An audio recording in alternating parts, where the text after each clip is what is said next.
안녕하세요. 저는 방금 지구라는 먼 행성을 여행했는데 그곳에서 이상한 것들을 많이 보았습니다. 그 중에서도 특히 눈에 띄는 것은 스시였습니다. 네, 쌀, 해초, 날 생선의 이상한 조합이죠. 어떤 사람들에게는 입맛이 없을 수도 있지만 지구에 사는 사람들에게는 별미입니다. 그럼 이제 완벽한 스시를 만드는 기술을 알아봅시다. 저는 지구에 도착해서 다양한 요리를 접하게 되었습니다. 하지만 그 중에서도 단연 눈에 띄는 요리가 있었으니 바로 스시였습니다. 스시는 초밥, 해산물, 야채로 구성된 일본의 별미입니다. 스시에 대해 더 자세히 알아가면서 스시의 풍부한 역사와 문화적 의미가 있다는 것을 알게 되었어요. 스시는 동남아시아에서 생선을 쌀로 싸서 보존하는 방법으로 처음 만들었다고 합니다. 결국 이 요리는 일본으로 건너가 귀족들 사이에서 인기 있는 음식이 되었습니다. 오늘날 스시는 전 세계에서 즐기고 있지만 그 역사는 여전히 스시의 매력의 핵심적인 부분입니다.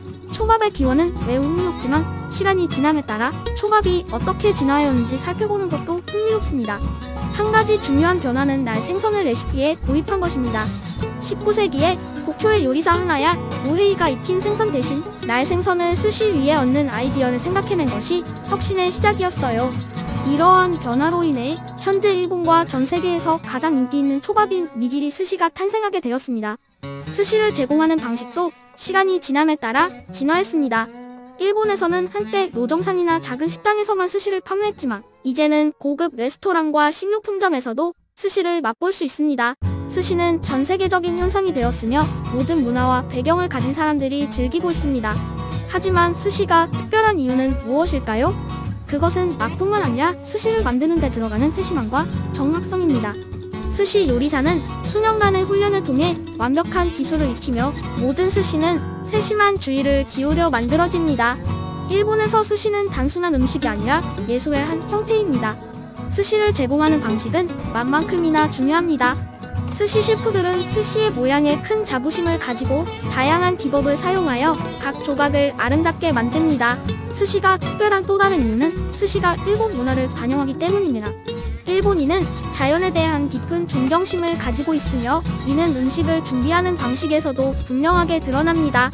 스시 요리사는 가장 신선한 재료만을 사용하며 각 재료의 맛과 식감의 균형을 맞추기 위해 노력합니다. 와사비와 간장의 사용도 중요합니다. 와사비는 일본에서 자라는 식물로 만든 매운 양념이며 간장은 수세기 동안 일본 요리에 사용되어 온 발효 소스입니다. 이 두 가지 양념은 함께 스시의 풍미를 향상시키고 전반적인 경험을 더합니다. 필수 재료와 도구가 준비되었으니 이제 초밥을 만드는 과정으로 넘어가 보겠습니다. 먼저 쌀을 완벽하게 익히고 양념을 해야 합니다. 밥이 다 익으면 식힌 다음 빈 위에 펼쳐야 합니다. 그런 다음 생선, 게, 아보카도, 오이 등 원하는 속재료를 추가합니다. 마지막으로 대나무 매트를 사용하여 초밥을 단단히 말아서 한 입 크기로 자릅니다. 짜잔! 완벽한 스시 롤이 완성되었습니다. 스시 만들기는 단순히 레시피를 따르는 것이 아닙니다. 창의력과 열정이 필요한 예술의 한 형태입니다. 스시 셰프마다 스시를 돋보이게 하는 독특한 스타일과 기법이 있습니다. 어떤 셰프는 와사비를 조금 넣기도 하고 어떤 셰프는 특별한 소스를 사용하거나 위에 참깨를 뿌려주기도 합니다.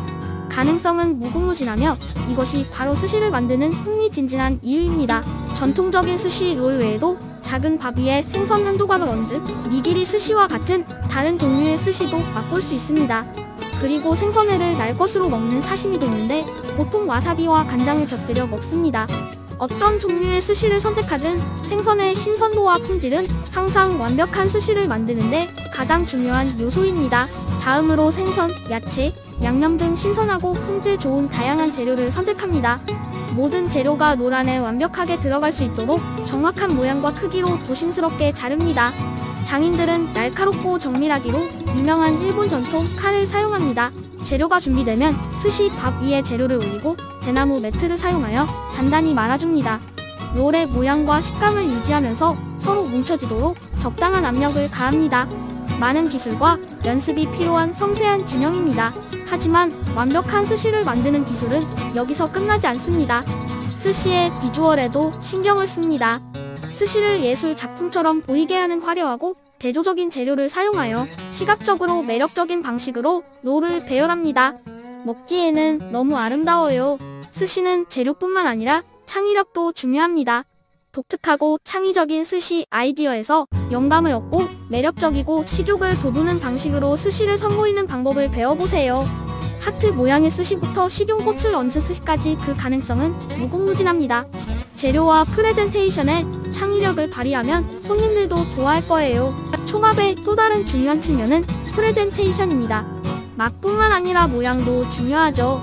다양한 종류의 접시와 젓가락을 사용하고 채소나 꽃으로 접시를 장식할 수도 있습니다.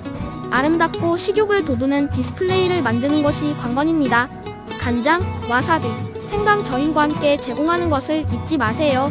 초밥 만들기는 처음에는 어렵게 느껴질 수 있지만 연습과 인내심만 있다면 누구나 마스터할 수 있습니다.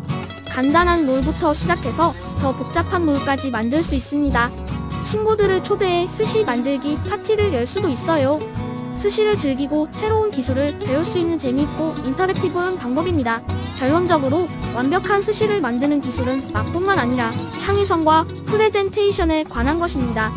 약간의 연습과 실험을 통해 손님에게 깊은 인상을 남길 독특하고 맛있는 스시 롤을 만들 수 있습니다. 그러니 한번 시도해보고 경험을 즐겨보세요. 이것이 바로 완벽한 스시를 만드는 방법입니다. 지구인 여러분, 스시 애호가이든 처음 시도하는 사람이든 이 요리의 아름다움과 맛은 부인할 수 없습니다. 제 이야기가 흥미로웠다면 지구라는 행성을 다시 방문할 수 있도록 좋아요와 구독을 눌러주세요. 안녕.